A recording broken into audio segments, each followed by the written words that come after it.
Oh, I'm so sorry.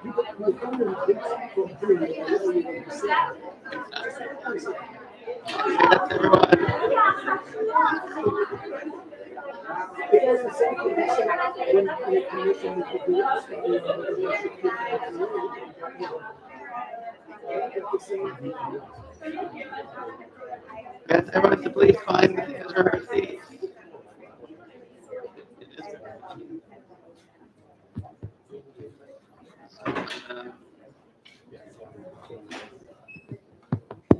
Test 1 2. Test. Test 1 2.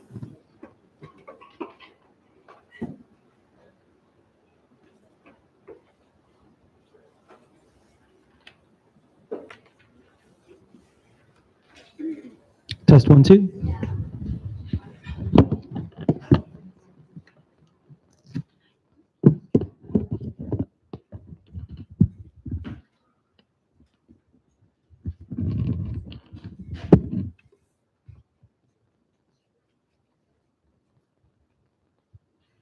It is truly my honor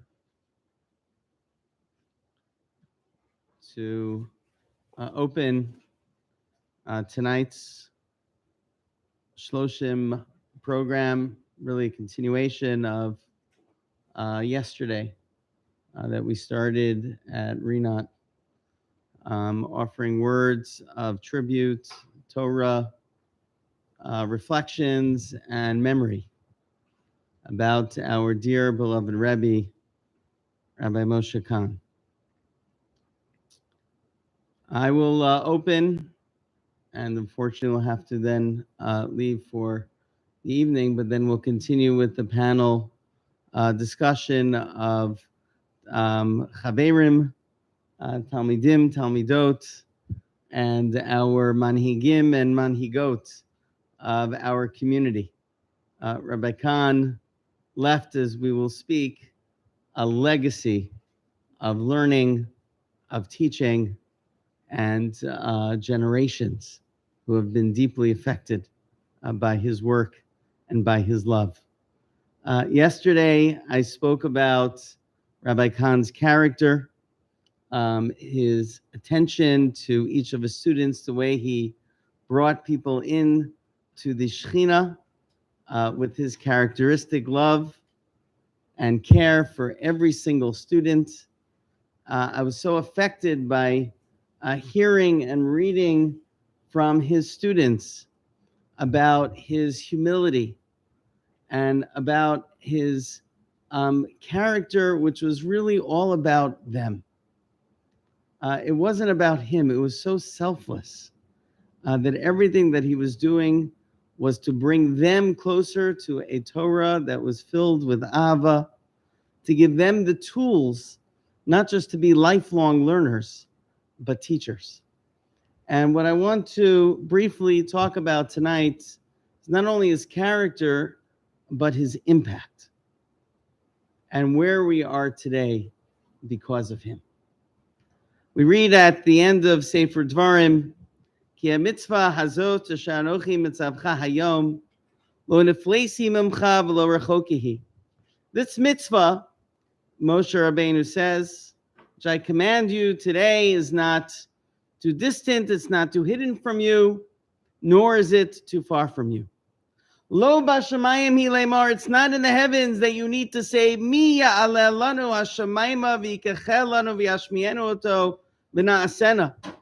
It's not in the heavens that you'll need to say, who will go up to the heavens and take it for us, to cause us to hear it and understand it and to do it. V'lo me'ever layami leimar. And it's not across the sea that you would say, Mi ya'avor lanu et el ever hayam v'yikachel lanu v'yashmienu oto v'na'asena. Who will bring us across the sea that will take it for us, that will cause us to hear it, understand it, and do it?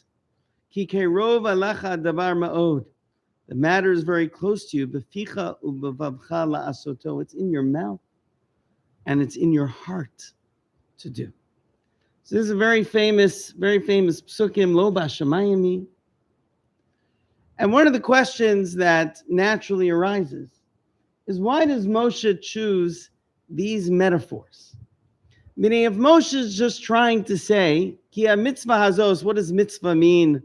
I say, according to the opinion that mitzvah is the Torah, that if Moshe is just trying to say the Torah is not too far from you, it's not too distant from you, it's close to you, beficho b'vavcha la'asoto, that's great. We understand he's saying it's close to you. Why is Moshe using these metaphors? Of lo b'shamayim, it's not in the heavens. That you will say, who will go to the heavens and bring it down to us? That will cause us to understand it and to do it. Or not across the sea. Why these metaphors of not in the heavens and not across the sea? So if you think about it and think about the context that Moshe was giving this talk, I think it becomes somewhat clear. This is one of the last words that Moshe is saying to the Jewish people. After 40 years of being their leader. These are the last messages that Moshe is giving them. And what I think that Moshe is doing is that Moshe is recalling that there actually was a time when it was across the sea. And there was a time when it was in the heavens. When was that time? When was the Torah across the sea and in the heavens? When Bnei Yisrael were in Mitzrayim. When Moshe started his career, the Torah was across the Yam Suf and it was in Shemayim. And Bnei Yisrael didn't yet say Na'aseh v'nishma. And they needed someone to bring them across the sea. And they needed someone to go up to the heavens and to bring it down to them so that they could actually na'aseh v'nishma, so they could hear it, understand it, and do it. And Moshe, at the end of his life, understands that the people might be afraid. All their lives, all they knew was Moshe Rabbeinu. And now he is leaving. What is going to happen to us? And Moshe is telling them that I have done my shlichus in this world. I have fulfilled my mission. There was a time it was across the sea, but I brought you across the sea. There was a time that it was in the heavens, but I went up to the heavens and I brought it down to you. Now, karov elecha hadavar ma'od. It's close to you. Beficha u'bevavcha la'asoto. You now can do it. It wasn't a metaphor. These aren't lo bashamayim. It's not metaphors. It was the reality. It was across the sea, and it was in the heavens. But it's no longer. It's now close to you. It's for you to do. Who would feel only blessed to come to the end of their lives and be able to say that I have done my shlichus in this world?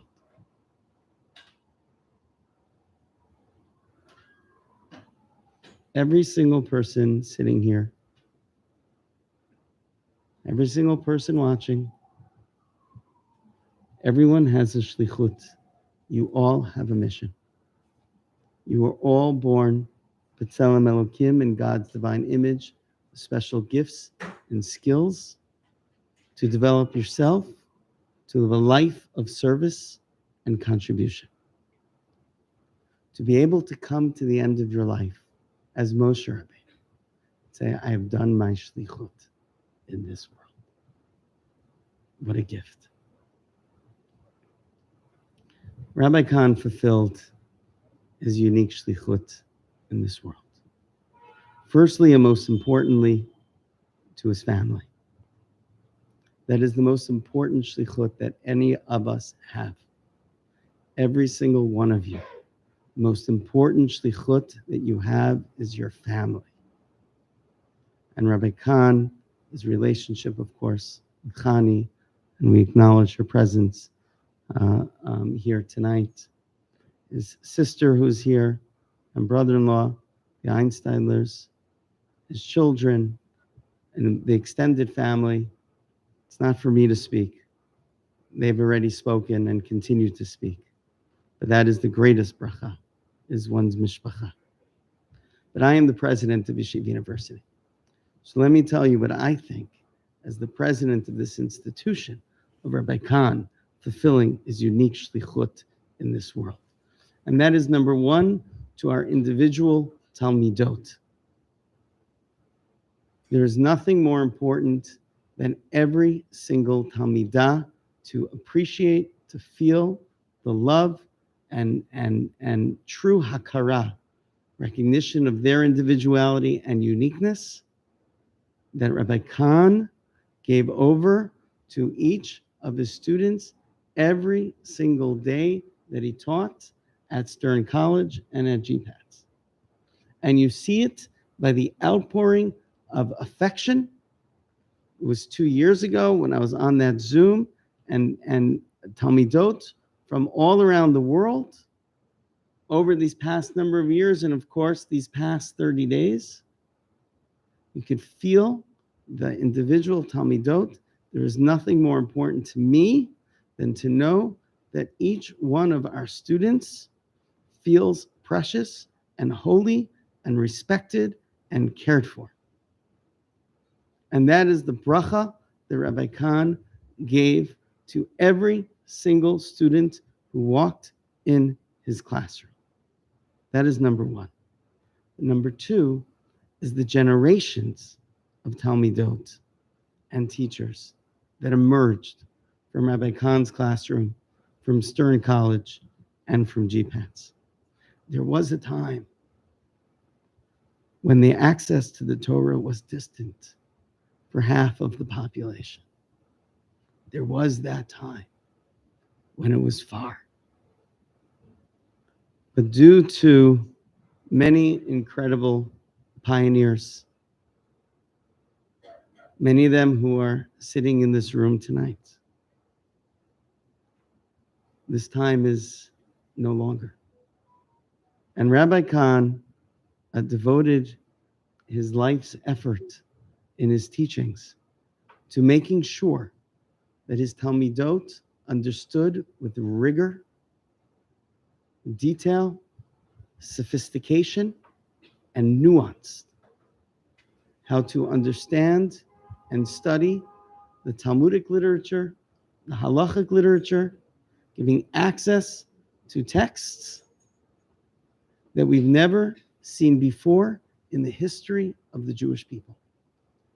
And because of his work, the history of the Jewish people has been irrevocably elevated and changed. The moment that the Rav gave that shir, the continuity of that program, the moment that Rabbi Saul Berman brought in Rabbi Moshe Kahn and all the work that Rabbi Berman has done at Stern College and his hundreds, thousands of Talmidot.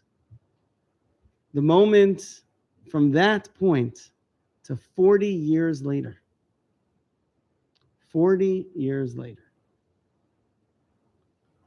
generations of Talmidot and teachers, mechanchim, mechanchot, have emerged. Yeshiva University has accomplished much in this world. There is an extraordinary amount that the Jewish world and our broader society has been elevated and changed because of Yeshiva University and because of our students.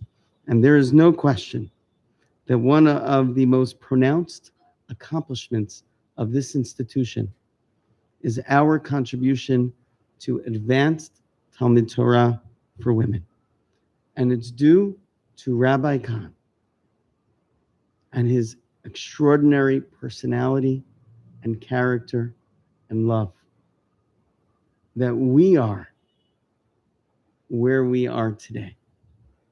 If there was a time of Lo Bashamayim that it was Rechoka and Niflate, now we are able to say, Ki Karov Elecha Hadabar Ma'od. 40 years later, Beficho Ubavavcha La'asoto. There is no nechama here for loss. Shloshim doesn't, I know personally, having lost my father 3 months ago, Shloshim doesn't change that profound feeling of loss.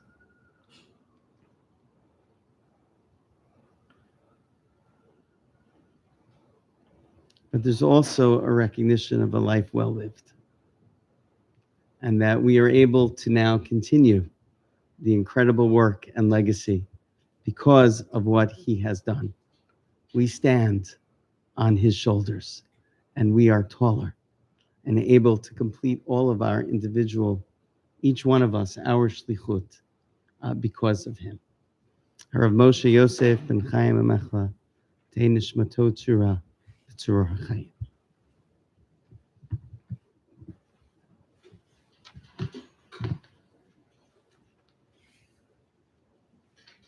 Thank you, Rabbi Berman, Rabbi Dr. Berman. What we're going to do now is we have a panel here of various people at Yeshiva University starting, and people are going to share their experiences with Rabbi Kahn. Starting, we have Rabbi Saul Berman, as you heard. He was the one who brought him here, so thank you on behalf of all of us here. We have Rabbi Berger and Rabbi Nachbar, who are Rebbeim at GPATS. We have Nechama Price, who's the director of GPATS and a faculty member, undergraduate and Dr. Dina Rabinovich, who's the head of the Jewish Studies Department here, and myself, Shoshana Schechter, the Associate Dean of Torah and Spiritual Life here. Really, this is personal experiences, share personal thoughts with our community. We had a program yesterday, and this is for our community here and our Beit Midrash. So without further ado, Rabbi Berman. Thank you. Thank you. In 1976, when Rav Soloveitchik, in fact, gave the opening shir of the Beit Midrash here at Stern College, this Beit Midrash did not exist. Yeah, that's the picture on the wall, right? This room did not exist. The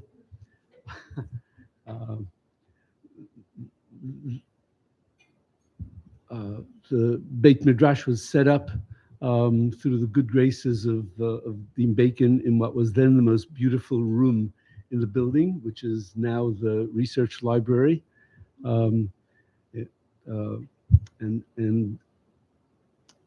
After much work on attempting to create that Beit Midrash, it was at the last moment, really, that Dr. Chaim Soloveitchik, Rav Soloveitchik's son, informed me that his father had agreed to come give the opening shir. He did not know in advance that that was going to happen. Dr. Chaim Soloveitchik felt very strongly that the beginning of the Beit Midrash needed to be marked with an event that would sort of mark it forever, and it did. That was the room in the picture that you can see up there on the wall. Dean Bacon and Dean Orleans sitting, behind myself and Rabbi Willig, and Rabbi Lamb, who was then president of the university.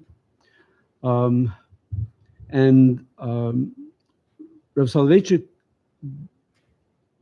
at the end of his talk, at the end of his shir, he started out giving the shir on the first mission of Masechet Psachim.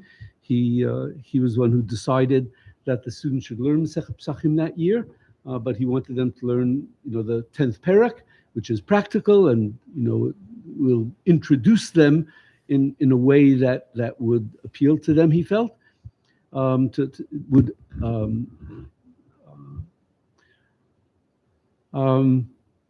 but he wanted to open the Mishnah because he wanted to open with the first Mishnah in the Masechet, and he did that. And then, as he finished his shir, he said that he wants to speak personally to the students for a few moments. He then proceeded to do something that I had heard him in a slightly different form do on one or two other occasions subsequently. Rabbi Blau certainly will remember on one or another occasion having heard Rav Soloveitchik do this. The Rav spoke about his experience of studying Torah, his experience of sitting at the table and being engaged in the study of Torah. And gradually, as he's sitting and studying the texts of Halakha, he is suddenly joined by others. That he is joined by Rabbi Akiva and Rabbi Yishmael. And then he's joined by Rabbi Meir and Rabbi Yehuda. And gradually, he is joined by not only Tanoim, he's joined by Amoraim, by Rav and Shmuel, and he's joined by Ravina and Ravashi. And then he's joined by Gaonim and Rishonim. He's joined by the Rif and the Rambam, by Rashi and Rabbeinu Tam, and ultimately, and they're all now engaged with him. He's not alone. He's not alone at the table. He's there with all of the Chachmei HaMasoret. And that this was his community of the Masoret with whom he was learning. And then finally he would get to the Gra, the Vilna Gaon, and his grandfather Reb Chaim, and they were all with him there. And then he said he wants to invite the students who are sitting in front of him at that moment in time to join him in this community of the Masoret, to become part of this community of people who learn Torah and who live Torah, And that's the purpose of his being there. On the way out, after the shir ended, Rav Soloveitchik told me one other thing. He said, at that point in time, Rav Soloveitchik was almost a lone voice, simply in asserting the permissibility of women learning Gemara, let alone actually implementing it to that degree. In the reality, we had 60 students sitting in that room who had decided that they wanted to study Gemara intensively in that first year that the Beit Midrash existed. And Rav Soloveitchik said to me, he said, listen, there's something else you should tell them in my name, he said. You should tell them that if when they get home and they describe to their parents and their families and their boyfriends that they're taking a course in Gemara and that they're learning, they're sitting and they're harving in Torah, and if somebody says to them, what? You're learning Gemara? Bist doch a Mädel, right? You're just a girl, right? Said Rav Soloveitchik, tell them that they should not answer them. They should just tell them that they should come to me, said Rav Soloveitchik, and I will answer for them. They should not take them on. I will answer for them. And he did, as some of you know, over the course of the subsequent months after that picture was actually published on the front page of one of the Yiddish newspapers, with a long story which had lots of falsehoods in it, sort of exaggerated stuff that was really quite imaginative on the part of the reporter who wrote the article. There was actually an attempt to put Rav Soloveitchik into Cherem. And there were some 7 or 8 major Rosh Yeshiva here in the United States who were willing to sign on to this Cherem to put Rav Soloveitchik and Stern College into Cherem because of this study of Torah. And it was only stopped because Rabbi Moshe David Tendler Zatzal, told us that Reb Moshe was under enormous pressure, that Reb Moshe Feinstein, his father-in-law, was under enormous pressure to sign on to this Cherem. And that Reb Moshe was not going to do that. He was not going to sign on, but we should just know that the pressure on Reb Moshe was really enormous for him to sign on to it. As a result of which, we decided that it was important for Reb Moshe to know what the facts were, because the story in the Allgemeine Journal had offered all sorts of imaginative stuff. I must tell you, some of that imaginative stuff is now real, but 40 years ago, that was very imaginative. In any case, someone had really a rich sense of what was possible. It was just that to the rest of the Jewish world, it would seem crazy, and to Reb Moshe, it would have seemed crazy. So we decided to send one of the people who was teaching Gemara at the time and a number of students to meet with Reb Moshe Feinstein. And they actually went and met with Reb Moshe Feinstein. Reb Moshe Feinstein opened the meeting by saying to them, you don't have to come to me for haskama. He says, if Rabbi Yoshe Ber Soloveitchik said, he spoke in Yiddish, but he said, if Rabbi Yoshe Ber Soloveitchik said that this is mutter, he said, then it's mutter. There's nothing to talk about. He said, but he would be interested in hearing what they're doing, and we then explained to him everything that that was, or the learning that was taking place, and that satisfied him, and he in fact resisted signing, and the result was that the attempt failed. But it is now, more than 40 years later. It's 46, 47 years later. And there's no question in my mind that while I've been involved over the course of my early years here at Stern College as chairman of the Department of Jewish Studies, was involved with the selection of many faculty members, many of whom are still faculty members here at Stern College, and some of whom are either gone elsewhere or gone to a different world.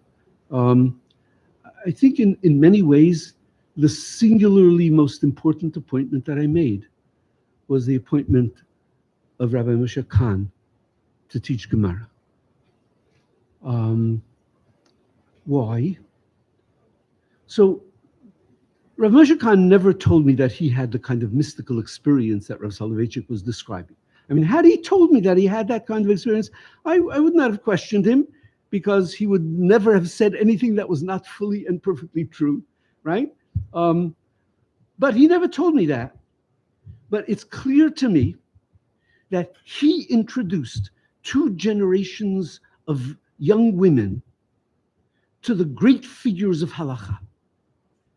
He introduced all of those people whom Rav Soloveitchik described as his circle of the Masoret. Moshe Kahn introduced all of those people to his Talmidim.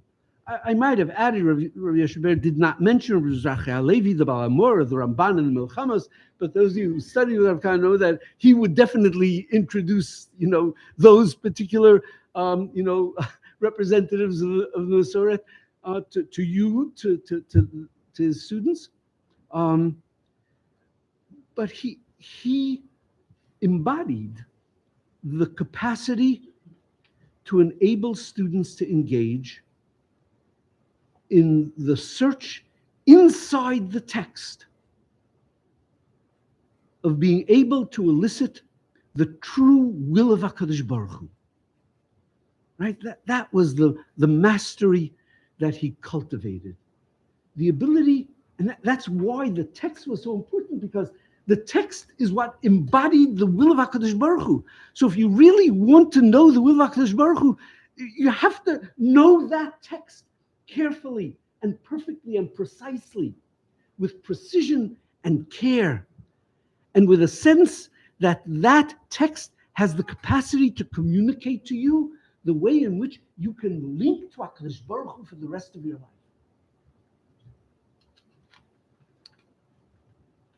And he was able to do that. I did not then, or I must tell you now, albeit now I have much less contact with people who are doing this. I did not know anyone who could do that in the way that Rabbi Moshe Kahn could do it. With the sense of love of the students, with the sense of caring for each one of them singly. He helped shape that first broad base of Jewish women for whom the study of Talmud and Rishonim was not mysterious, as Rabbi President Berman said, was not foreign, and it was not usher. But as Rav Soloveitchik at that time, and the Lubavitcher Rebbe at around the same time, and Rabbi Aaron Lichtenstein in a short time after that, as they insisted that the study of Torah was not just not usher, but that the study of Torah for women was a kiyum mitzvah of Talmud Torah at its highest possible level, precisely because it embodied within itself the fulfillment of the mitzvot of Avat Hashem, which was the position of Rav Soloveitchik, of Yirat Hashem, which was the position of the Lubavitcher Rebbe, which was a strange reversal for the Chassid and the Litvak, right? And the position of Rabbi Aaron Lichtenstein, who maintained that it was the highest form of kiyum of the position of the Ramban, who maintained that the mitzvah of not forgetting Maimar Har Sinai meant that every single Jew, men and women, every single Jew, that it was incumbent upon every single Jew to forge their whole identities into a link from the moment of Matan Torah till the end of time. That there's a chain that is formed in the Masoret from the moment of Har Sinai, and that every one of us has the capacity to be a link in that chain of Torah that will lead till the end of time and continue forever. And that's the mitzvah of not forgetting Maimar Har Sinai. Wherever we are in that chain, we have to understand that our role in that chain is as vital as any other link. And that if we are absent from that chain, then that chain is weakened. And if we are present in that chain, then that chain is strengthened.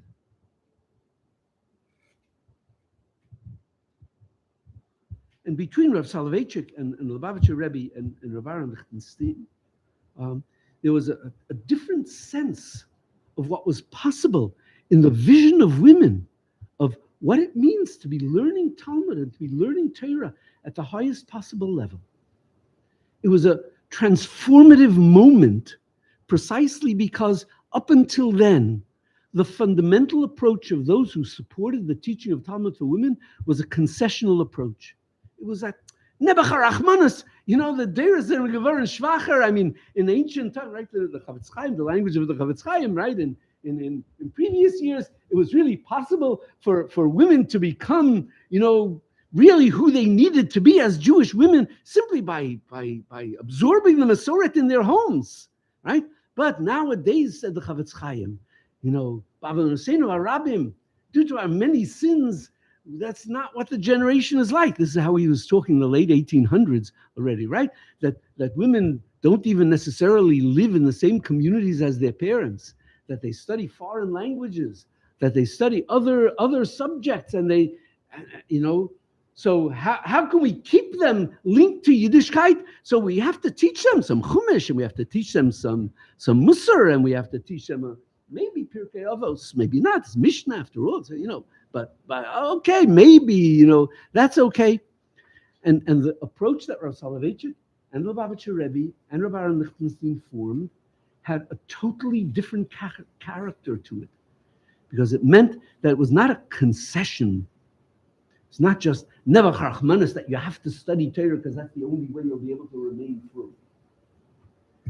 It's that because you are frum and want to confirm your link to HaKadosh Baruch Hu in the most intense possible way, and at the highest possible intellectual and spiritual level, then you have to study the word of Hashem that is embedded in the totality of halacha, in the totality of Torah. And Rav Moshe Kahn was able to convey that.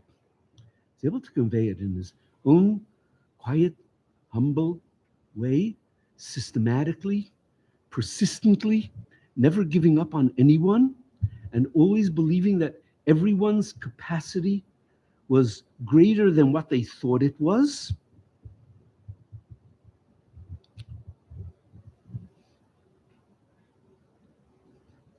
And one other element that made him sort of the perfect medium of this transformation, because what we now see and what is coming in the reality is that the broad base of women who are now studying Torah at very high levels will yield from within itself, organically, from that broad base, will emerge sturdy trees which will grow up to the Shamayim, will grow the select few built on this sort of pyramid of those who will be supporting them and sustaining them because they understand the value of what they are doing, who will devote their lives to being fully and totally the shapers of the Masoret of the coming generations. He laid the groundwork for that.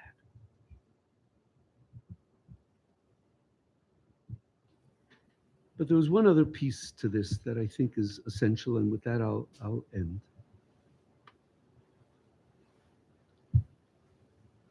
Rav Moshe did not just introduce his students to intellectual giants.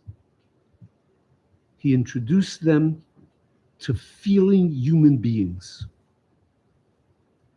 G'deilim as feeling human beings, poskim as feeling human beings, who understood that the essential purpose of halacha was not just to get them to comply with rules, but to enable people to achieve lives of chesed and of goodness, lives that not only conformed with the rules of halacha, but lives that embodied the actual midot of chesed of HaKadosh Baruch Hu in daily life, in every element of the human experience. Because halacha addresses every element of the human experience, and it's an attempt to transform every element of the human experience into the context in which the qualities of HaKadosh Baruch Hu, the midos of HaKadosh Baruch Hu, the midos of Chesed, of Hashem, Keil, Rachum, V'chanun, Erech Hapayim, Rav Chesed, Ve'emet, right? All of those qualities can be translated into reality in the world through Torah. And that was because Moshe embodied those qualities himself. He embodied all of those qualities. He was creative. He thrived on interdependence.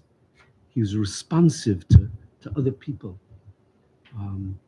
He offered unearned love. He manifested empathy. Not only in his teaching of Torah, I mean, it was the same in his late career shift into as a psychotherapist. I mean, I can, all right. In any case, he was such an embodiment of trustworthiness, right? Of emet, of having the capacity for gratitude even when it was not really earned by people. Nevertheless, he was grateful to people for whatever they did. His humility, which has been commented upon often. I think it's that combination of this, the intellectual rigor, and at the same time, this spiritual awareness, spiritual depth that empowered him to open the world of Masoret to a new generation and an entire new population.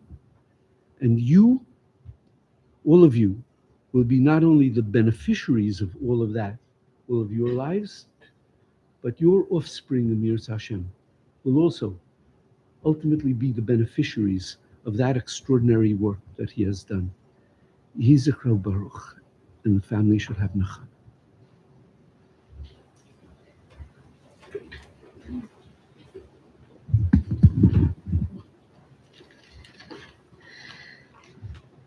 Wow.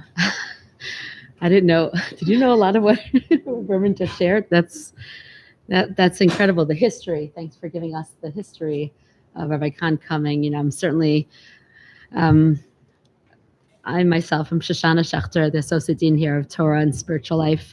And I'm here today as a Talmidah of Rav Kahn. When I took this job in Stern, I was very overwhelmed.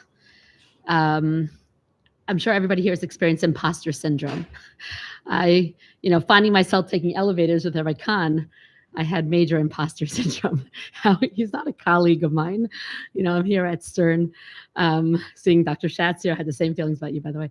And all my Rebbeim, and just being in the presence and being on the same faculty as my Rebbeim, was quite intimidating. And Rabbi Kahn always made me feel special as a Talmidah when I was a Talmidah. And then when I was here, I would see him, and he was always so happy to see me, in that same smile that always terrified me in class. And in fact, when I came, that what everybody's saying is true because everybody's saying the same thing. So, I remember sitting in his chair. I took advanced Talmud with advanced Gemara with Rabbi Kahn, and also Halacha with Rabbi Kahn. I'll talk about that in a second. But I found myself not wanting to make eye contact because, you weren't sure exactly. If you made eye contact, he would call on you. But I think if you didn't make eye contact, he was more likely to call on you. So it was always that sort of balance, like, do I or don't I? And when I started teaching here, I found myself, in an elevator, one of my first days here with Rabbi Kahn, and not making eye contact and thinking, he can't even call on me. There's nothing to call on me about. But, but thinking, I'm not making eye contact. I'm not prepared. What are you not prepared for? I was taking an elevator with him. So it was very, very special on a personal level to come here and work here side by side with Rabbi Kahn. So I just wanted to again share a couple thoughts. It's funny, my first line here, this is more personal recollection. So I didn't really write anything out. I wrote a couple notes. And my first note here is Lo Bashamayim hi, ki karov elecha davar. I'm sitting here going, okay, where's this going? So that's what happens when you're not the first speaker. But I wanted to say similar to what President Berman was saying, that when Moshe at the end of his life is telling Bnei Israel, I mean the whole Sefer Dvarim is so powerful. It's I like to call it Moshe's last lecture. He's about to die. He wants to give over anything he can, everything important, all the fundamentals over to Bnei Israel, knowing that his mission is over. And even then, he was fighting the Medrash says, to not die. And he wanted to continue to live, to continue giving over the Torah. And Hashem said, you did that. It's the last line in Torah. They call Yisrael. Like this is, all the Moftim, Otoda, Moftim, you fulfilled your mission. You brought this. And this is, again, similar to what Rabbi Berman said, that Moshe ends with, Lo b'shamayim hi, v'lo me'ever layam. It's not anymore in Shamayim. It's not anymore me'ever layam. Ki karov elecha hadavar ma'od b'ficha b'lavcha lasoto. It's close to you. And it's close to you because Moshe brought it close to you. So Rabbi Berman said that already. But then just to take it one step further, and one of my favorite parts of this pasuk, when ki karov elecha davar ba'on, how is it karov elecha davar? How is it so close to you? And the Gemara in Eruvin says, Rava Amar Rava. What does he say? How do you make it karov elecha davar ma'od? Asuma dim laTorah. Make time to learn. That's how you make it close to you. That's what Rabbi Kahn did. It wasn't just the making the time to learn. Yes, we've heard, and I'll just say again, he could have taken any job teaching men. He would have been offered, he would have been one of the Rosh Yeshiva already by now on the Wolf campus. No, I mean, he was a tremendous Talmud of the Rav, tremendous Masmid, and he could have done that, and he could have taken that route. But he wanted to be here. He chose to be here. This is why we wanted this shloshim here. We had a beautiful shloshim yesterday in Teaneck, in Rinat, for the community. This is his makom. This base medrash is his medrash, is his legacy. And that's all he wanted. In fact, I don't recall a Beit Midrash in the reference section of the library. I don't know if anybody here recalls that. I don't remember any Beit Midrash, honestly, except maybe one little room in Brookdale on the 4th floor or something. But great if we had it, right? You were here with me at some point. I don't. Right. Second floor. That's how much, it was used. So just being in this beautiful room is Rabbi Kahn's legacy. And that's why it was very important for us to have this here in this room. This is Rabbi Kahn's legacy, a Beit Midrash filled with women who just want to learn and connect to Hashem. And that's when Rava says, Asuma dim Torah. That's what Rabbi Kahn wanted to do. He wanted us to make time to learn and do it properly. And so many things that Rabbi Berman said, I remember discussing this with him. I was editor of The Observer. I once interviewed Rabbi Kahn about women's learning, same stuff over and over. You look at my Observer issues, elevator broken, women's learning, like it's the same, calf price is high, it's the same stuff. But I had these conversations with Rabbi Kahn. And in fact, it's funny. I remember the one time I wanted to do a whole article about women's Torah learning. And of course I went to speak to Rabbi Kahn about it. And it was just, he had so much to say. And I didn't have time to put everything together because I was editor of that year of The Observer. And so I asked an early admission freshman who had just started here, somebody named Shani Feiner, who ended up becoming Shani Tarragon. I said, you covered this article about women's Torah. And she did. And you could look at back copies, Women's Torah Learning by Shani Feiner. Anyway, and Rabbi Kahn, that's all he wanted to do. We've said this.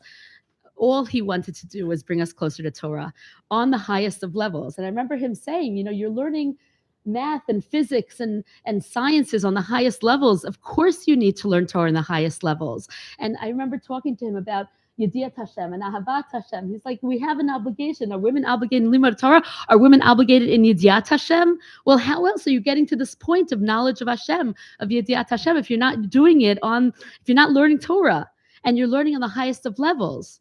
And yes, I feel repeating a little bit, but as a Talmidah, what Rabbi Berman said, this is why every word was important to him.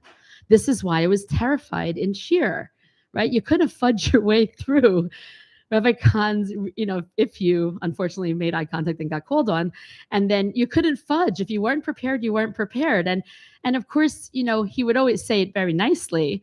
They did call him Killer Kahn. I don't know.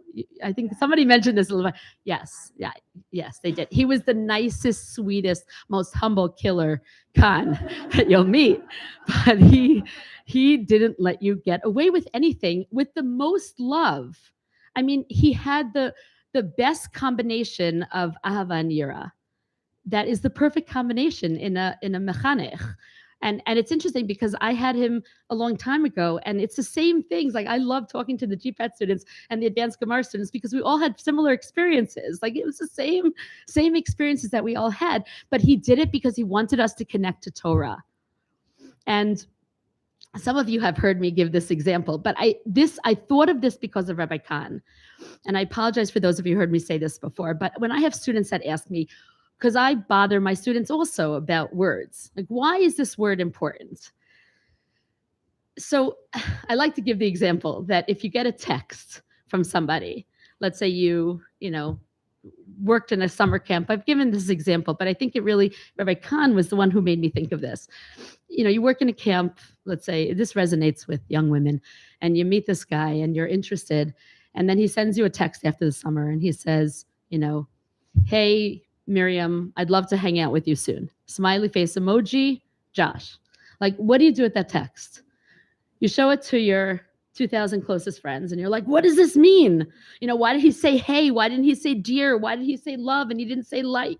Why did he say hang out? What does hang out mean? What exactly does it mean? Is it me? Is it the whole chevra? Is it soon? What does soon mean? Is soon like now? Is soon in 10 minutes? Is soon next month? Is soon like, when we have a reunion at some point? Like, what? Smiley face emoji? There's a smiley face. It's a big smile. There's no teeth showing. There's no hearts in the eyes. Like, what does this mean? And the reason that we care about this is because we care about the relationship. We want to know what every word means because this is the relationship we have with HaKadosh Baruch Hu. And that's why we can't fudge the words. We want to understand what's behind every single word. That's why Rabbi Kahn cared. That's why he wanted us to get every word. Like Rabbi Berman said, this was our connection to the Masorah. This was how we were going to come to knowledge, love, Ahavat Hashem, Yediat Hashem, and to take our place in the Masorah and in our connection to HaKadosh Baruch Hu. And that's why he was the perfect person for this and the perfect pioneer of women's learning, because that's what his agenda was. You don't often have that. And hearing all the background, all the history, I can't imagine anybody, putting Rabbi Kahn in Cherem. Like, all he wanted was to bring us closer to HaKadosh Baruch Hu. And that's the beauty of this all. He didn't get caught up in the politics. Even famous psak that he came up with, it wasn't to start a fight. He just knew women. He understood us. He understood the emotional side of us. He understood our emotional needs. He just wanted to do the right thing. He wanted us to connect to HaKadosh Baruch Hu. And that's why he was so perfect for really creating something amazing in terms of Limud HaTorah. He was always, a lot of people have spoken about his anava, the humility. He was always surprised that he had all these chassidot. It was borderline stalking. I'm just saying, we showed up at your house. For sure, Purim, we would come every Purim, but other times you didn't know, we would pass by your house sometimes.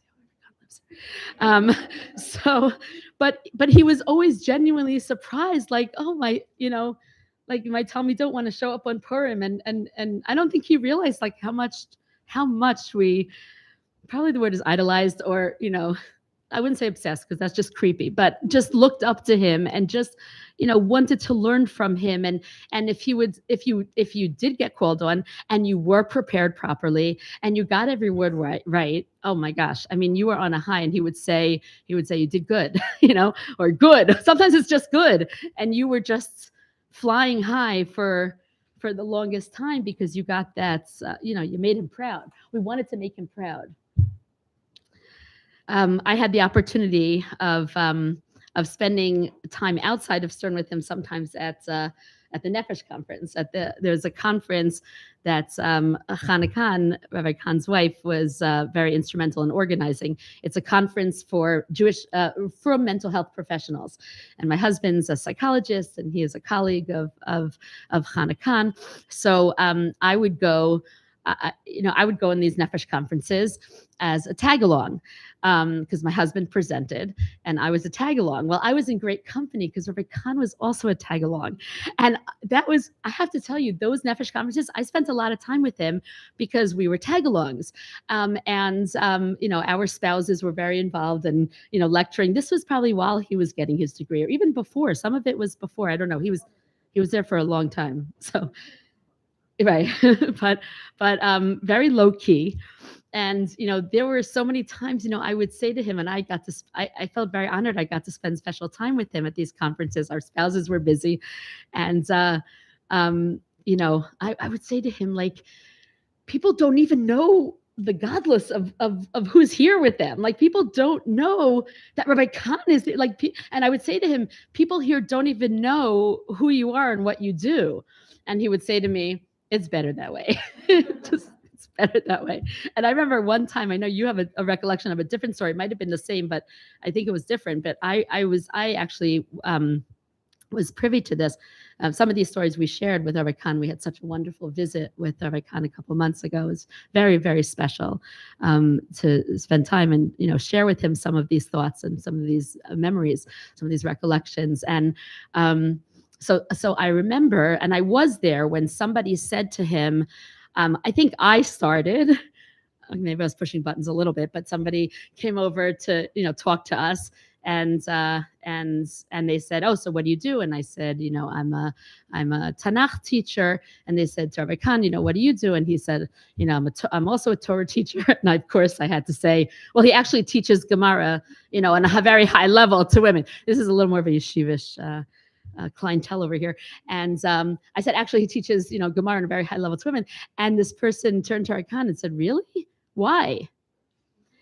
And Rabbi Kahn I don't think he really understood the question. And he even said, like, I don't really understand your, like, I don't even know how to respond because, like, I don't understand that question. Like, no one's saying to me, why are you teaching Tanakh? And to him, that's what it was. It was a way, learning was a way to connect to HaKadosh Baruch Hu. And that's all, we keep talking about the agenda. That's what his agenda was.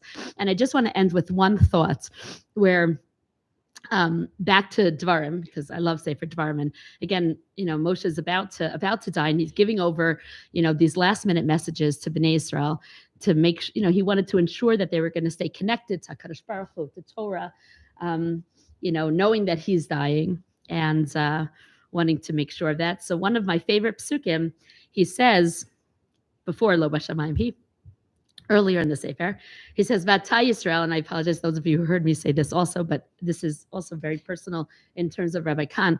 V'ata Yisrael, ma Hashem Elokecha she'al mimcha. What does Hashem ask of you? Now, Bnei Yisrael, what does Hashem ask of you? Ki im liyirat Hashem Elokecha lalechet b'chol drachav, la'ava oto, la'avod et Hashem Elokecha b'chol levcha b'chol nafshecha, lishmor et mitzvot Hashem ve'et chukotav asher anochi mitzavcha hayom l'tov lach. One long sentence. And now, Bnei Israel, what does Hashem ask of you? Only to fear him, to follow in his paths, to love him, to worship him with all your heart and all your soul, to follow the mitzvahs of Hashem and the chukim that I'm commanding you today, l'tov lach, because it's good for you. And of course, there's a lot of questions on this pasuk, and the question that the Gemara in Brachos poses, V'ata Yisrael ma Hashem Elokecha she'al mimcha, atu yirat shamayim milta zutrasahi. Is fear of Hashem and all this dedicating your life to Hashem, is it a small thing? The way Moshe says, what does Hashem ask of you? No biggie. Just dedicate your life 24/7 to him. So is this a small thing, the Gemara asks? And the Gemara's response is, no, it's not a small thing, but what? Legabe Moshe milta zutrasahi. To Moshe, it's a small thing. And then the Gemara continues. I think the pshat in the Gemara is, the Gemara continues and says, it's like a rich man asking a poor man, saying, what's the big deal? It's $1,000. It's not 1,000 gold pieces. It's not a lot. For the poor man, it's a lot.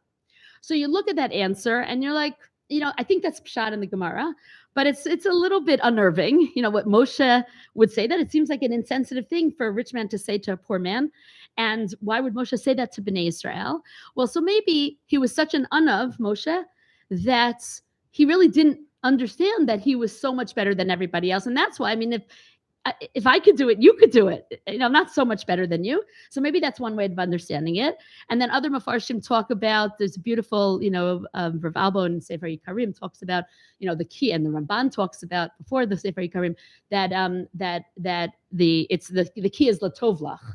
That ultimately, yes, it doesn't mean it's easy. It's effortful, but ultimately it's tovlach. You have your reward is a meaningful existence. I always talk about a 613-step recipe for a meaningful existence. Like, that's the reward. So ultimately it's tovlach.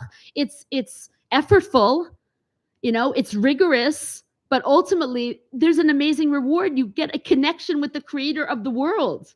So yes, it doesn't mean it's easy, but this is the way to connect to God. So this is a recipe, and that's why latovlach.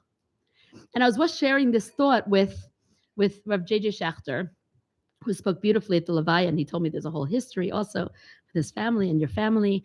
And he said to me, and I'm telling you, I called him after the Levaya, and I said, this is Pshat, and this is Rav Moshe Kahn. He said to me the following. He said, when the Gemara says, Legabe Moshe miltazusha sahi. So what does Legabe mean? So clearly the Pshat in the Gemara is that Legabe means to Moshe. To Moshe, it's a small thing. But he says, really, what else can Legabe mean? Legabe, when you're Legabe someone, you're parallel to them. Like a Gabbai, you're in the presence of, so you're near them. Your Gav is your back. It's right next to you. So when you're Legabe someone, you are near them. So it's not just that Legabe Moshe to Moshe, it's a small thing, which again, I think is pshat in the Gemara. If you look at the examples the Gemara gives in Brachos. But Legabe means when you're in the presence of someone like Moshe, then milchazut sahi. Then it's not a big thing. Again, not a big thing doesn't mean it's effortless. It's hard, but you want to do it. You want to buy in. You want to be part of this because you're Legabe. When you're Legabe Moshe, then milchazut sahi. When you have a model like Moshe, yes, then it's rigorous. It's effortful. But you want to do it. You'll do it because ultimately latovlach. And that's what I felt about Rabbi Kahn. And of course, Rav Moshe, another Moshe. Moshe LaMoshe, lo kam Moshe, right? That's what Rabbi Kahn, that was the godless. It was rigorous, his classes. It was hard, his classes. I once gave him a problem because of the grade that I got. And okay, it was 25 years later. I happened to see my transcript. And he was, I confronted him. I gave my whole class the notes, and he's like, "Do you want me to change it now?" I'm like, "Yes, I do. Thank you very much."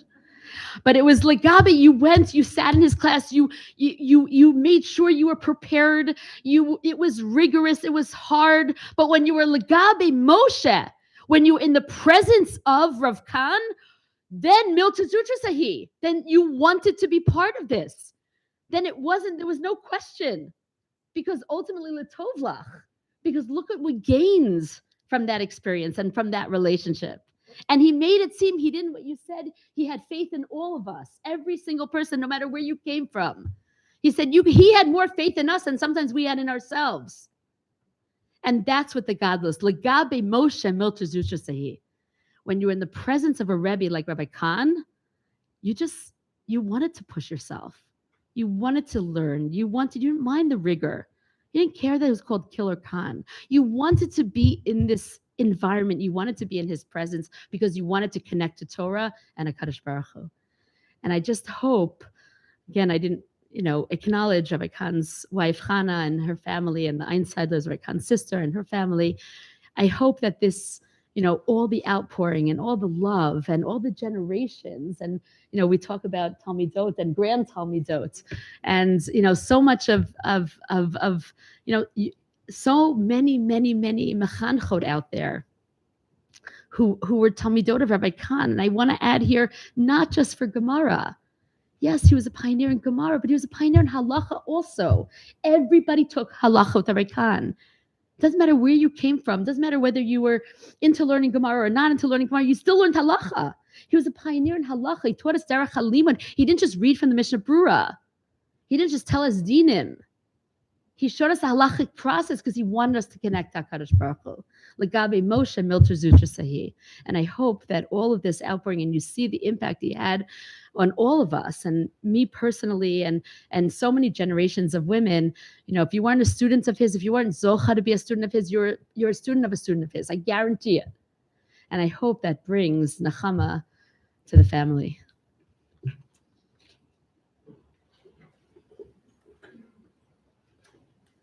Good evening. In my family, we have this saying, don't speak after Uncle Mordechai. My uncle, Rabbi Mordechai Schneidman, is a gifted speaker, and inevitably at every family simcha, it doesn't matter what you prepared as your Dvar Torah, he managed to get that idea in if he spoke before you. I've learned to quit while I'm ahead. I'm telling a story. I have really two Rabbi Kahn stories. One I'm going to allude to. If you want more of the details, you have to come and see me privately. And that's how I got to be listed in Rav Aaron Kahn's shir, Uptown, when I was registered here to take Gemara. It was my first semester taking him. It was in fall of 1984. The second will relate to the second class, or the last class that I took with Rav Kahn. And this was spring already of 1986. And Rabbi Berman, if you refer to what I think of as one of the articles about the Rav, it's Rabbi Tzvi Patinsky when he talks about the Masorah. It's one of the articles with which I start my seminar in teaching Jewish studies, that's what we're aspiring to.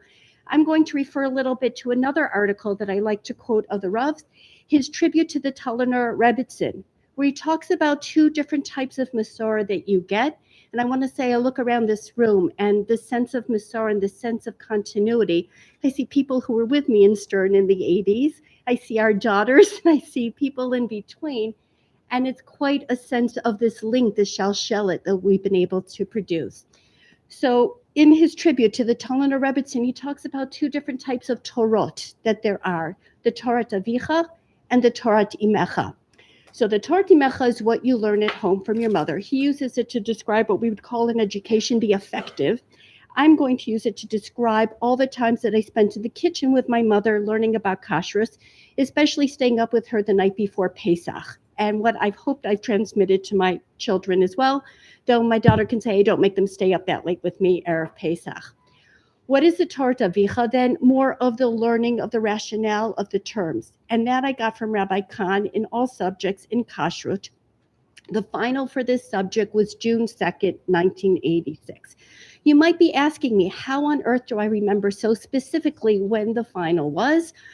Because 6 days later, I was getting married, and it was the last final I had to take. And no, they weren't any more understanding then than they were now about when you're allowed to miss a final. And I was told quite emphatically that I had to go and take the final, and whatever I got, I got. I didn't study that much for the final. It just was beyond my capabilities at that point. And I remember writing a note afterwards, you know, that desperate note you write to professors at the end. Please, Rabbi Kahn, don't assume that the kashrus of my future home is being reflected in this final. I felt so embarrassed of all subjects not to be able to corner and to really know. However, what I can say is 36 years later, when I have something going on in the kitchen, and who doesn't, it's the Torah Timecha, but it's also the Torah Avicha, the different terms, the different understandings of what it meant to keep a kosher household, that I'm able now to transmit to my son and to my daughters when the occasion comes. And that's the legacy of his that I take with him. And thank you.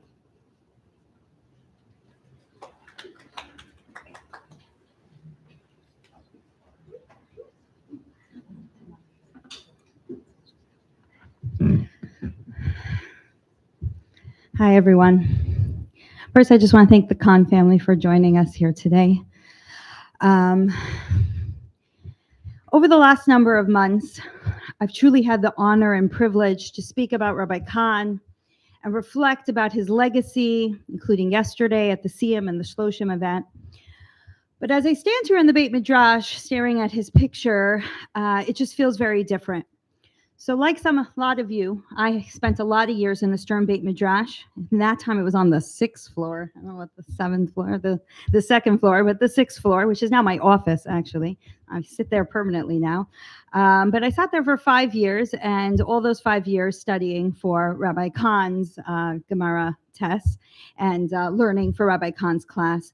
And I always reflect on the fact, and I think that Rabbi Berman alluded to this, that 30, 40 years ago, it was not typical for women to be able to learn Gemara. It was so rare to be taught Gemara. It was almost impossible to find a place to study Gemara. But when Rabbi Kahn came here, which was way before I got here, and he started teaching Gemara at Stern, in the beginning his classes were pretty small, and it was a small showing for a bit. But as the years went on, he just continued teaching and continued teaching. And when GPATs got opened, of course, Rabbi Kahn was there teaching since the very first day. And in those early days of GPATs, you know, the program was so new, we didn't even have a name. We call it GPATs now. It was the program back then. And us women, I was in the second class, and we were criticized and we were teased, and lots of interesting names were given to us. And Rabbi Kahn just kept saying to us, don't worry about it. Just don't care and just keep on learning. And the amazing thing is you fast forward now 20 years and Rav Kahn has created an empire. There are hundreds of women who learn Gemara, thousands who are learning from his students. So my message to start is just for all of you that Gemara is much more accessible for you and that there are classes for you to take and opportunities. Don't take those for granted. They weren't here, and if we don't take on those opportunities, they may not continue to be there for us. So I encourage all of you, continue to learn Torah on the highest of levels, continue to learn Gemara, and appreciate that Rav Kahn paved the way for all of us.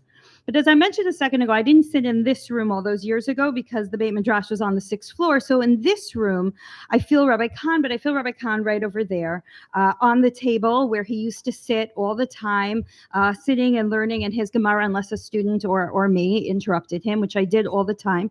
And I would sit down across from him and we would just chat. And we would chat about GPATs, or we would chat about life and what was going on, or very often a very specific student that he was very worried about. But the most special memory I have in this room, and I would say probably one of the most fondest memories I have of Rav Kahn, is GPAT's graduation. GPAT's graduation, always in this room, standing here at the pulpit. And we should all know, if you don't know the story, the last time that Rav Kahn was here at Stern was at last year's GPAT's graduation. And because of COVID and his condition, Rav Kahn hasn't been in this building for a very long time, a number of years already. He taught exclusively on Zoom, and he taught really almost up to, you know, the very end. He really just wanted to teach his students Torah all the time. But he wanted to make a point to come here for GPAT's graduation last year. And I remember I was so privileged because I got to spend 2 hours with him in the car, driving him here and driving him home with the windows opened and the masks on and every other precaution that he wanted. But I got to talk to him just about how things were going and life. And I just got to listen to him talk. And he explained to me how important it was that he continues to learn to teach Gemara even behind a computer screen, how much he loves his students, how much he loved GPATs, and how strongly he believed in women's Talmud Torah, specifically learning Gemara. But my memory of him sitting here and standing here, I would say, at GPAT's graduation always makes me smile, because anyone from GPATs knows we have a beautiful tradition at GPATs. At every graduation, going back all the way from the beginning, 20 plus years ago, the faculty speaks about every single student. And basically we split up the faculty to talk about and highlight the talents and the unique characteristics of every single student. So every year, Rabbi Kahn would come here and with his index cards, I don't know why, always on index cards, and he would base his speech on the 6th chapter of Pirkei Avot. And he would find amongst all the different lists and traits that are found in Pirkei Avos something that perfectly described that student that he was talking about. So I thought it was only fitting today, in honor of Rabbi Kahn's memory, to look towards the words of Pirkei Avot. Happens to be I took out the Mishnah and I just opened it at random, and I found myself looking down onto the words Aseh Harav. Make for yourself a teacher. And certainly Rabbi Kahn was my teacher. Just to be a little personal, I did not have the opportunity to learn Gemara in high school. Where I went, we were not allowed to open a Gemara. So I started learning Gemara in my 2 years of Israel, but I really learned Gemara when I came here to Stern and took Rav Kahn's classes for 5 years. And I can say with certainty he made me the teacher I am today. But he is not just my teacher. He is the teacher, as you know, of hundreds of women, so many who now teach Torah to hundreds and thousands more. And there is no question in my mind that each and every single one of you have numerous teachers in your high school, seminaries, here at Stern, that are Talmidot of Rav Kahn. I started to make a list, and I realized I will insult a lot of people if I start listing off who are his students that are probably your teachers. But you have to understand, just sitting here, there are three here at Stern College that were all in his classroom. But I continued to read the Mishnayos, and I went backwards in the Mishnah. And before the words Aseh l'charav, it struck me that this really pertained to Rav Kahn. Because you see, a different highlight of GPATs used to be, since we got so big now, but our yearly Shabbaton. And our yearly Shabbaton, we should still do this aspect of it. We would have a question and answer session on Shabbos afternoon with Rav Kahn, Rav Berger, Rav Nachman, and myself on the panel. One of these things did not belong, but I was there too. The students always gave us a list of questions, and it always included the following question: how do I keep up my learning after I leave GPATs? And Rav Kahn always answered first, always, every time, always answered first. And he would give over the following message, which was right there in that page of Pirkei Avot that I was looking at.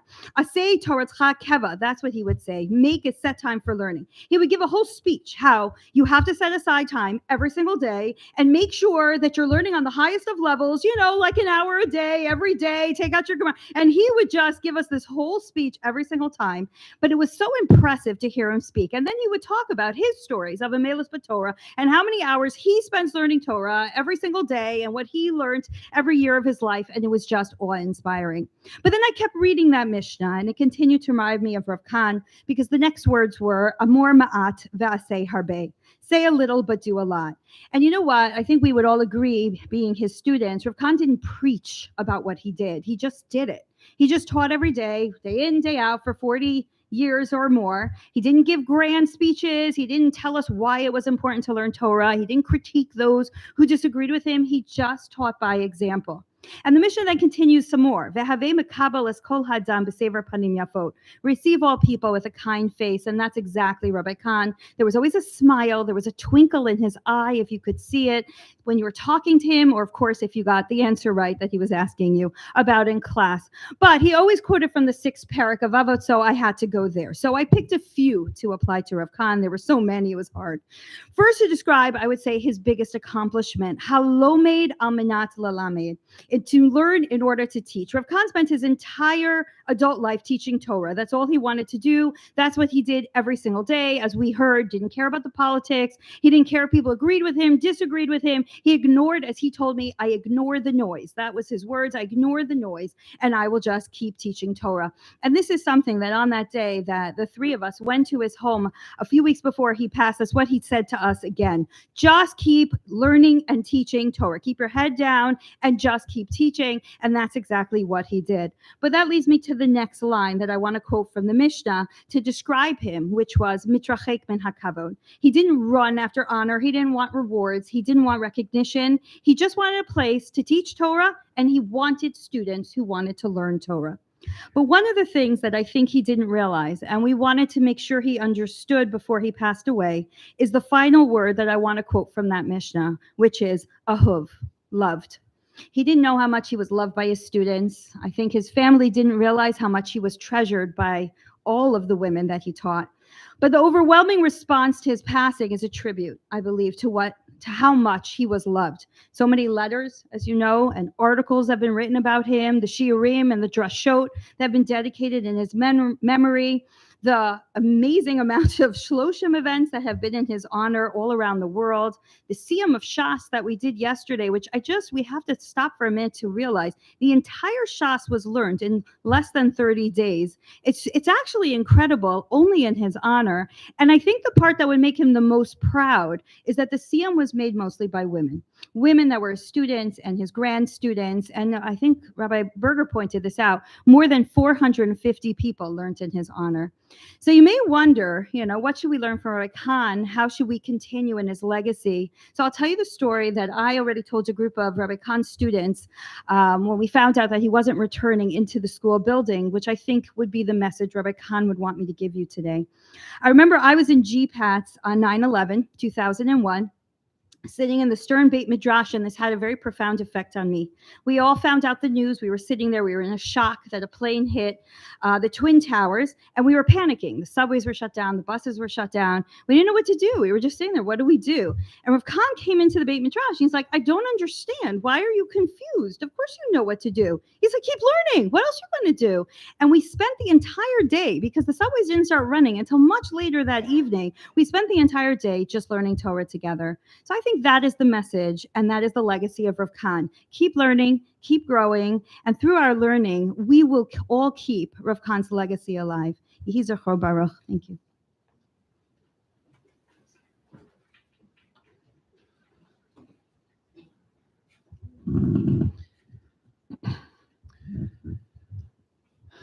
Birshus, all of my colleagues and all the guests who are here. It's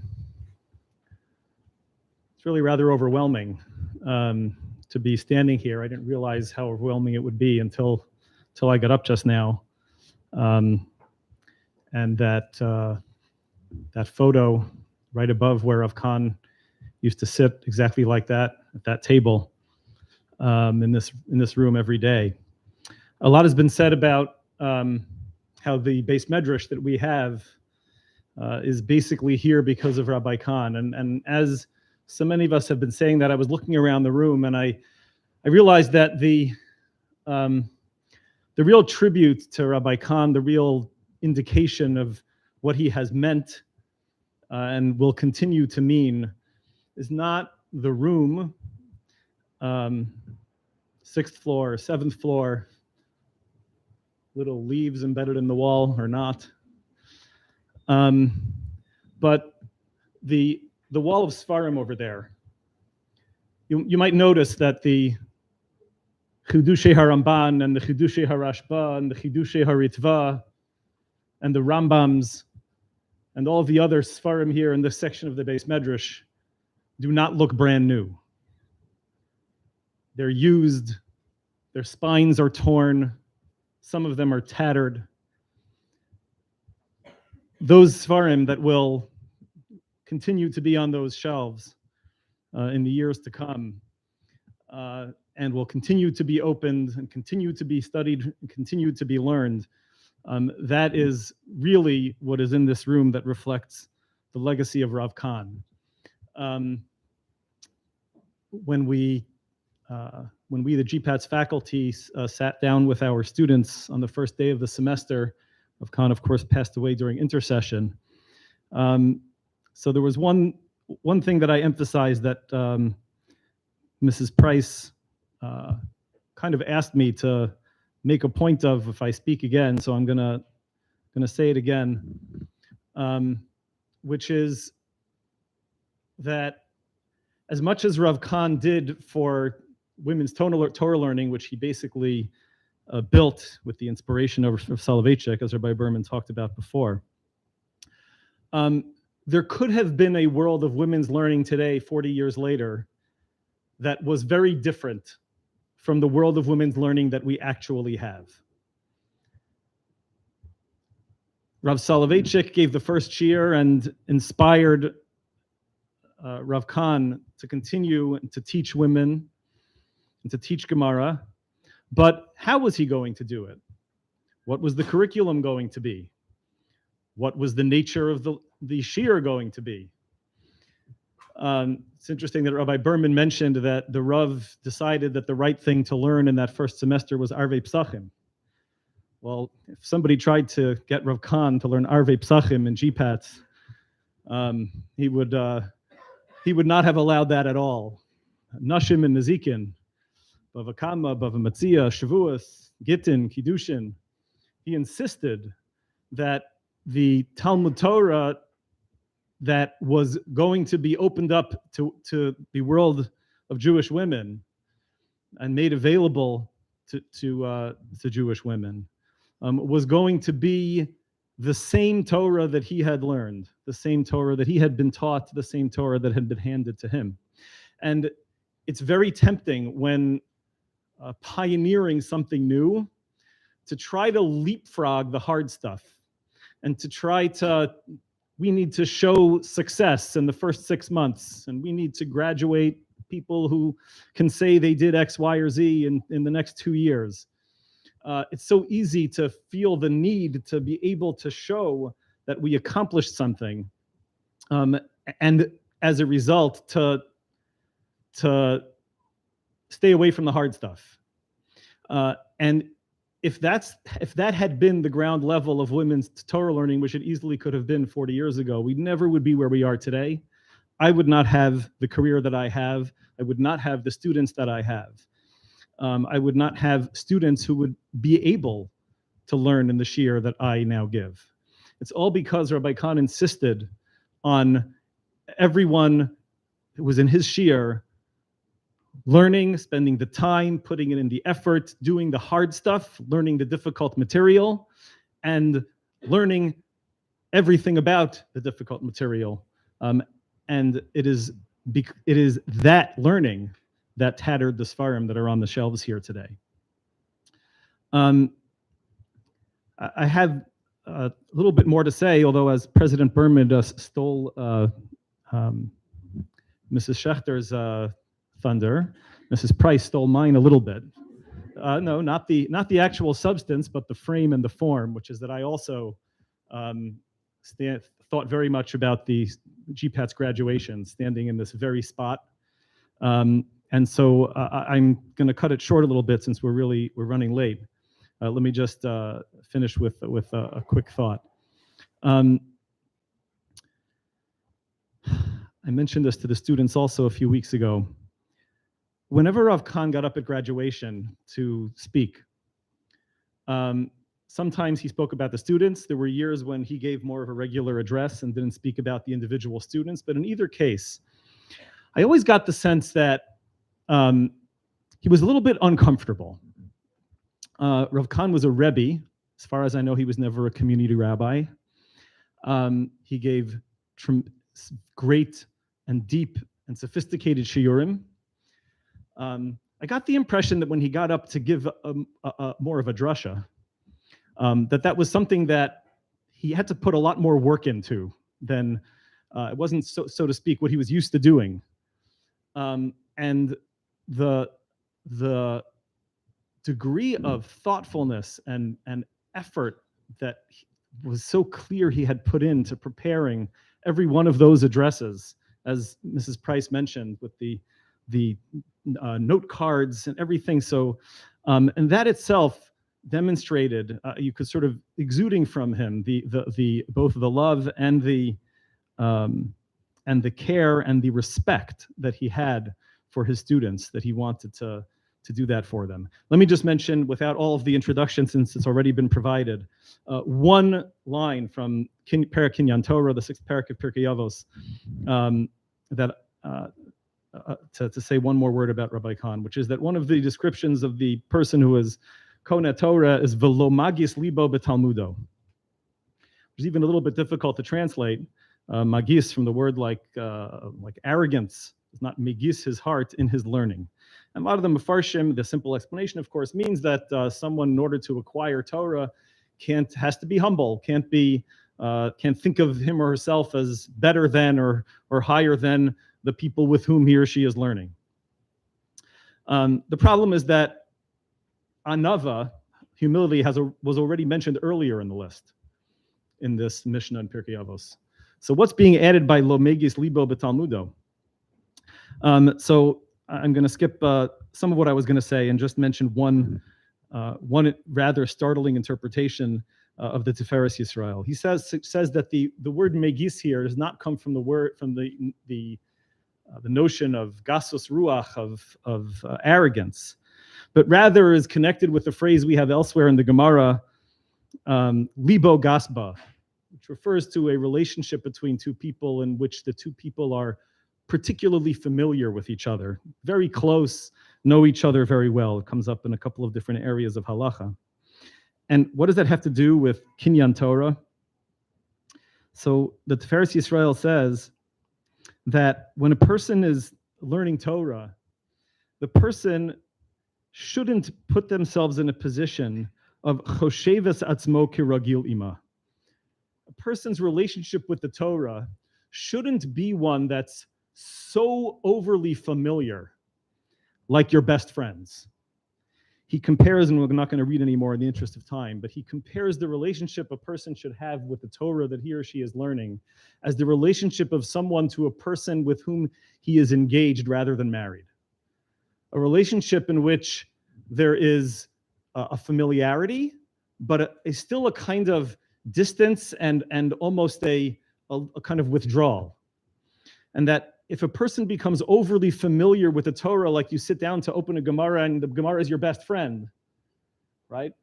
Then you're not going to give the Torah the respect that it's due, and you're also not going to learn it well enough because you're just going to be shooting the breeze with your buddy.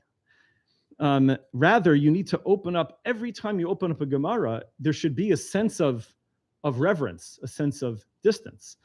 And I think this is something that Rav Kahn, both in his own learning and in his teaching, reflected so well. Rav Kahn was someone, as we talked about before, that's what he looked like for hours every day, poring over the Gemara. It would have been very easy for the Gemara to have become Rav Kahn's best friend.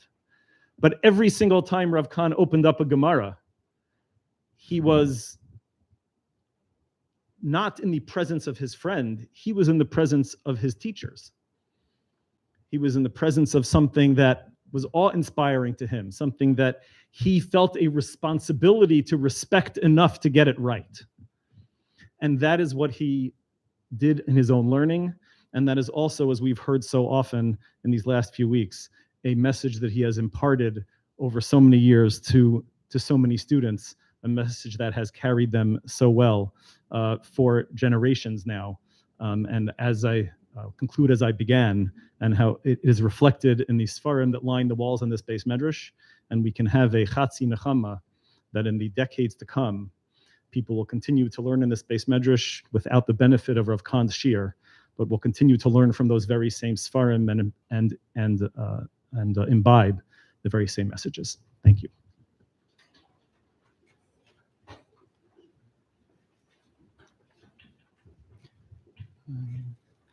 Bershus, the Kahn family, my own Rebbe, colleagues, and of course the Talmidot. I'd like to focus my address this evening just by highlighting three important qualities of Rav Kahn that speak to me, and I'd like to share with you, particularly the Talmidot, that Bezrat Hashem could carry with you as we move forward from this moment. The first quality of Rav Kahn that I'd like to highlight is the quality of substance over style, substance over show.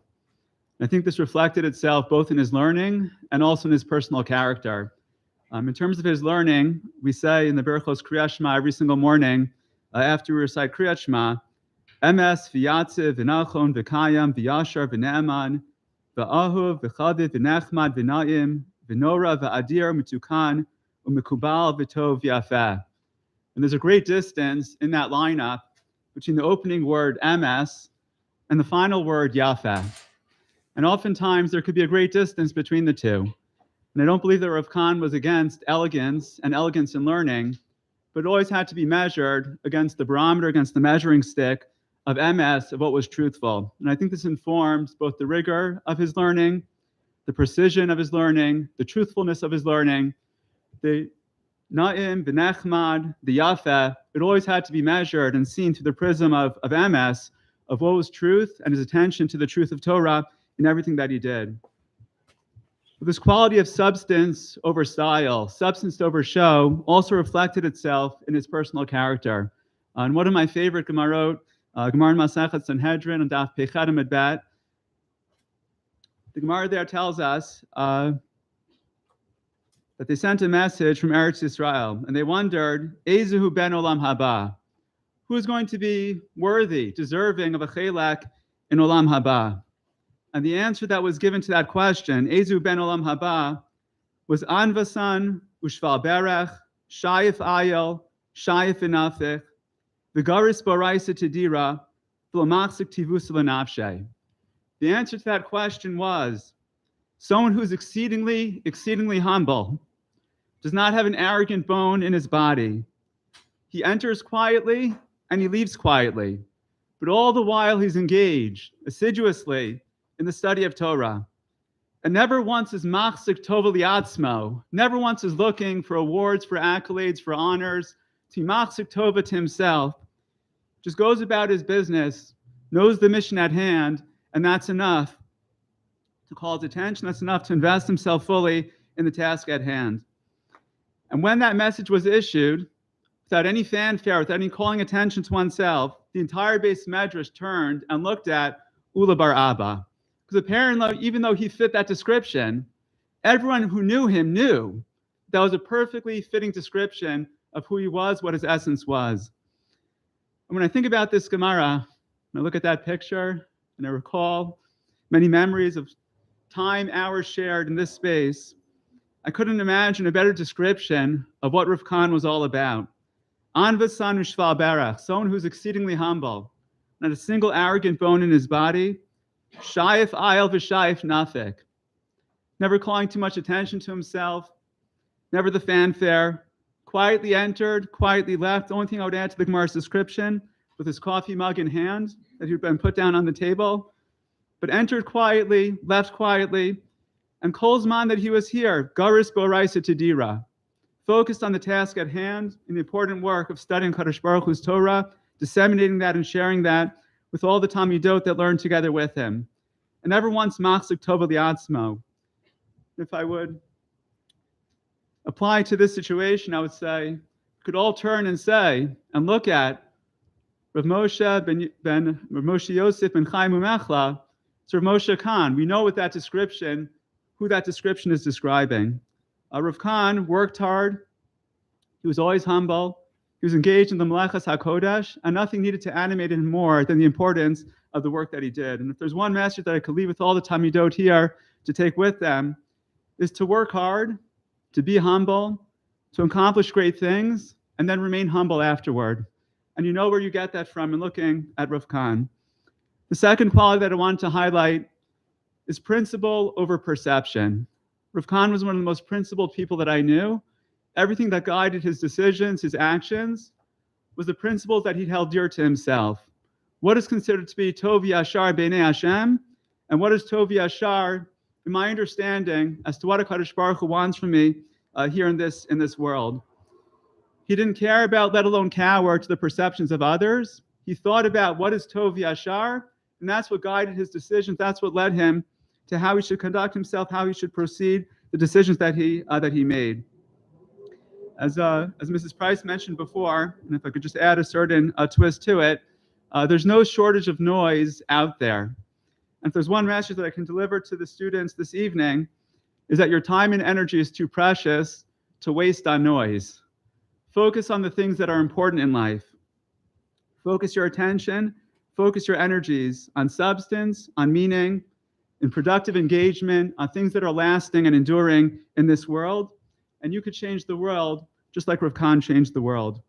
And the final message that I wanted to deliver this evening was something that was, I know, held dearly by Rav Kahn, and that is the distinction between active learning and passive learning. A little bit in a countercultural type of way, we live in a culture very much of shiur attendance, listening to shiurim, accessing shiurim. And I'm not in any way belittling the importance of all those outlets to learn and to learn in all contexts and all forums. Not in any way meaning to belittle that. But I think for Rav Kahn, the difference between passive learning, which is imbibing and listening, hearing, to others teach and others present, in his mind was never equated with and never on par with active learning. And it informed the entire way that he approached education, the entire way that he taught his shiur. The Seder time of the Beis Medrash was sacrosanct, far more than the shiur time in which that was reviewed and gone over. But it was the Seder time. That's where the Tamidim Kesidrim were offered. That's where one had to roll up their sleeves and get to work. That's where the effort had to be invested. And that's where the real gain and growth was to be achieved. He was there to always guide the learning, but it was the active learning of the students that he always looked to foster, not the passive learning of listening and hearing to others present to them. In fact, a number of years ago, we made the decision that we wanted to have a machshava shiur once a week that would unify all parts of the GPATS program, one Gemara shiur, the other Gemara shiur, members of the Tanakh program, to have a joint learning enterprise, everyone together. And to have Rav Kahn sign off on having that machshava shiur once a week for a half hour was a Herculean effort. When was it going to take place? How much of Seder time would be lost, both to the shiur? Would the shiur end on time? And how efficiently will the students return to the Beis Medrash after the shiur is over? How many precious moments and minutes of Seder time are going to be lost to the machshava shiur? I personally am the one who delivers that shiur. I never think of it or conceive of it in terms of bittul Torah. But at the same time, it was very clear to me always the distinction between passive learning and active learning. And for Rav Kahn, the active learning that all of you do here in the Beit Midrash, that was primary. That was the most important piece. We should never confuse the passive absorption of Torah to the active engagement of Torah. Seder time was always sacred. And as Mrs. Price mentioned before, whenever that question came up on question and answer sessions, how can I continue? How should I continue my learning afterward? After I conclude my formal study here within the institution, his advice was always the same. It was never find a good shiur to go to, find a good shiur to listen to, and not to belittle the importance of that. But lo harezeh keharezeh, it doesn't begin to compare with the active learning that one engages in, where one is toiling with the sources. One might not advance as quickly or as efficiently, but that's where the real work happens. That's where the real growth happens. That's where the kinyan of Torah happens. And that was always something that he highlighted and advised the women, that once you leave, you need to make sure to carve out time. And it's going to require active effort to carve out those open spaces, to engage in learning. Life can very quickly fill the open spaces. You need to carve out that open space. You also always advise them, set up a chavrusa. Because without a chavrusa, without that hitchayvut, to learn with someone else, it could easily be overrun by many of the responsibilities and the pressures of life. But to continue learning in an active way, even once you move beyond the formal educational experience here within the institution. It is such an honor and a privilege to reflect on Rav Kahn, on his personal character, on his learning, on everything that he has left us. There's no doubt in my mind that everything that we have accomplished and everything that we will continue to accomplish, Bezrat Hashem in this space, is all going to be built, an edifice that is built upon the foundation that he has laid for us. Yehi Zichron Baruch.